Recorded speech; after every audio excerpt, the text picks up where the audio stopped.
Good afternoon, everyone. Thanks for coming. We all know why we're here, and without further ado, I'll introduce Brian Gionta. Well, thank you for coming. I actually feel kind of funny that we're doing something like this. I was talking with some of the guys before, and I don't really feel like my career warrants a formal announcement, but we are here anyways, so I am announcing my retirement today. And at the same time, looking forward to spending some time with the family, and also taking part, a small part within the organization. And I'm really looking forward to that next stage of my career. I've had been very fortunate to have lasted a long time and made a career of this, and I would have never thought that would have happened. Very fortunate that my parents put that time and effort in early on to invest in me, and appreciate their support. So I'd like to thank them, and obviously all my brothers and my family for the support over my career, and then obviously my wife who's here, and my kids, for allowing me to chase my dream for so long and make it something really special. So without all those people, I wouldn't have been able to do it, and I'm fortunate that I'm walking away from the game into something even better, and that's being a part of my kids growing up and coaching them and being there for them. So I'm really looking forward to that next stage in my life. Obviously, without the help of my agent Steve Bartlett, the New Jersey Devils drafted me, Lou Lamoriello, taking that chance on me early on as a small kid. The game was much different back then, and a lot of people needed to believe in me. And so I appreciate the Devils, Lou Lamoriello, for his belief in me and giving me a chance to break into the league. I've been fortunate enough to play for the Montreal Canadiens, one of the best, most storied franchises in the league, and what an experience it was to be a part of that for many years. And then to kind of cap it off and come back to Western New York, my home area, and be able to play for your childhood team in the Sabres was also a highlight of my career. Finished off, thank Boston for allowing me to chase it one last time last year and have a good run at it with a good team. So the four organizations I played for throughout my career, I really want to thank them too today. Besides that, I appreciate all of you being here. The guys that I played with, in Buffalo, in Montreal, in Rochester last year. So I appreciate the guys, my former teammates, coming out, because that's what means the most. Those friendships that you'll have for a lifetime, those are the special things you take away from the game when you're done with it. Okay, thank you, Brian. Any questions for Brian? Brian, what will your role be with this? Well, it's we've talked at length. Obviously, being a part of development camp and coming to a couple of the rookie games. Both the organization and myself have had great talks and a great understanding that stepping away from the game is a tough transition, and one of my main focuses is being around for my family, being able to go to their events and their sports and be a part of their lives. And so I still wanted to be a part of the game and still wanted to be a part of the organization, and it's at a level that is great for my family, and also I think where I can still feel like I'm helping out a little bit.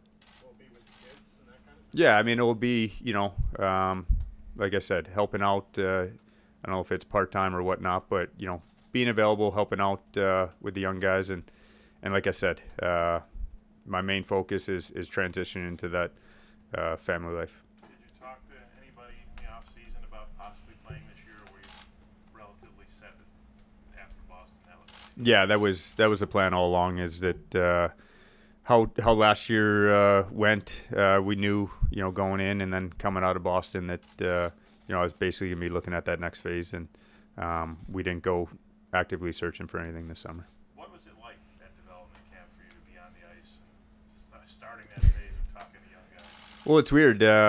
Definitely being out there with a lot of young guys.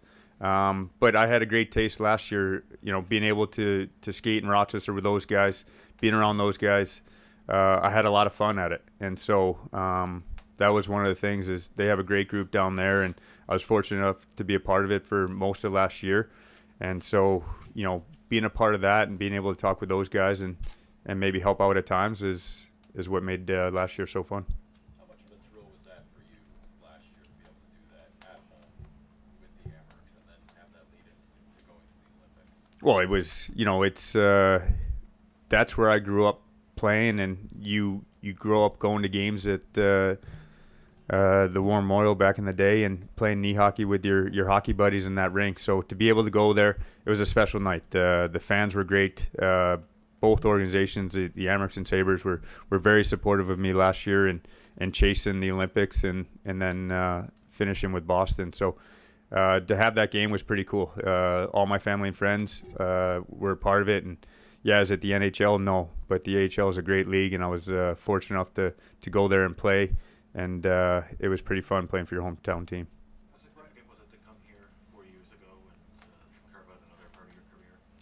Well, I mean, for sure. You're from here. We live in Rochester in the summers and Western New York, and you hope to build the correct relationships to maybe further down the road that you can still be a part of the game. And you know, the Sabres have been great in allowing me to, you know, feel out this first stage of retirement, but also being a part of things. And so it's been great so far.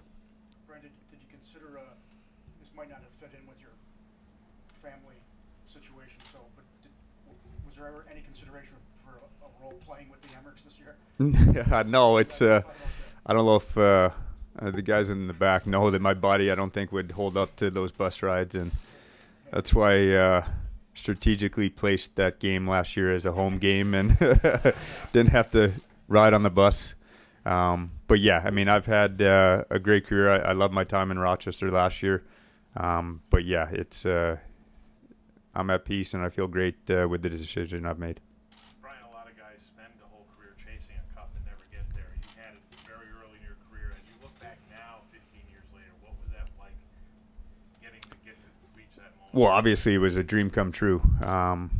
And you, not that you take it for granted, but it happened so early on that you wish you had cherished it a little more for what it was and how special it was. Not that you took it for granted, but it's hard to do. And so now looking back and the chances we've had, conference finals and good teams that you've had that fall short, you realize how special it was to be able to win it. And obviously playing with some Hall of Famers in New Jersey helped pull me along and realize that dream. Brian, you mentioned it, being an undersized guy and people actually believing you. How validating or satisfying might it be to know that there were so many questions about your size and to produce a 16-year career with all the questions? What does that mean to you?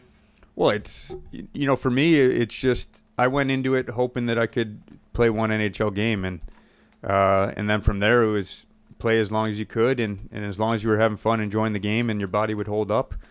Yeah, I would have never thought it would have lasted as long as it did.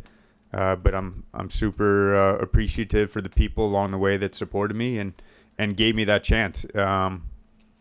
They weren't as readily available, the chances for smaller guys back in the day when I was coming through. And so I appreciate the people that maybe stuck their neck out and believed in me. Does that feel like the guys like you and Marty St. Louis were kind of trailblazers in that respect? Because I don't think you can put me in the same category as St. Louis. But yeah, I mean, as you know, you had guys, you had Fleury, you had guys that had done it before. It just wasn't as commonplace, and for sure, it's you have a lot more guys that they're open to. You know, guys are drafted a lot higher now despite their size, and they're given those looks. And so hopefully I've been a small part of that, where I kind of get gratification as a young kid coming up who's undersized, a 10, 11-year-old who says, hey, I look up to you. If you can do it, you know, maybe I have a shot. And so that's more of the thing that you get enjoyment out of, is maybe letting that kid chase his dream or believe in himself a little more. You said you're at decision, how tough was it, or how long did it take to come to peace with the decision Well, I think it last year afforded me a real unique situation that I was able to know it was kind of coming and also prepare for it, but then still be in a part of it last year. So a lot of the emotion was last summer, at the end of the summer training camp.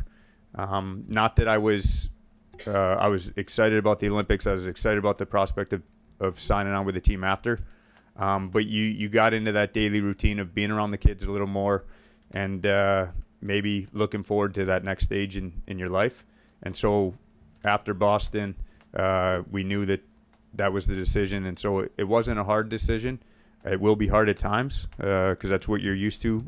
But it's the right decision. Brian, how did you view the role of captain, and how do you think it's evolved now that there are teams, including this one, that doesn't have one, and a team like Vegas that went to the Cup last year without one? I mean, quite frankly, a lot is from the outside is put on the idea of a captain, but in today's game, it's leadership by committee, and it's about your core group of 7 to 10 guys that are leading in that room. And so, yes, is there a figurehead at times that has to come and face the likes of you guys joyfully after games? That does happen, but I think it is a group that leads a room, and it's not a captain. It doesn't fall on a single guy. It falls on a whole group. You know, I loved my time in Montreal and here, you know, being a guy that you could help out younger guys or answering questions, but a lot is made of it that maybe it's not as significant or important because you have a whole group of guys that are leading a room.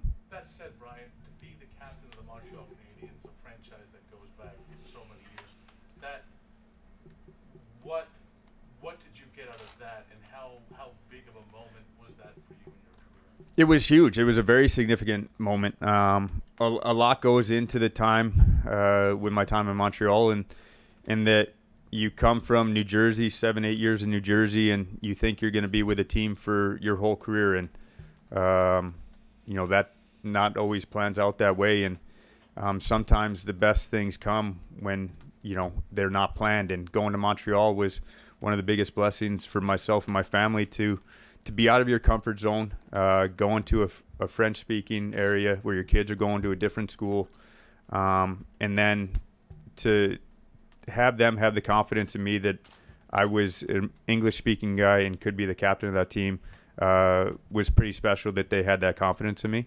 I loved my time there. It was, you know, some of the best years of your career because the fans are so passionate and it's such a hockey market. This organization's coming off another last place finish, but has a tremendous amount of change this year, including Dahleen. I mean, where do you view the Sabres? Well, I mean, it's obviously it's looking up, and with new management and everything coming in last year, acquiring a team, trying to figure things out, and now making the changes, I think now you're starting to see the direction of the team and the organization and where they want to go. Okay, thank you everyone for coming. Thank you, Brian. Thank you, guys. Appreciate it.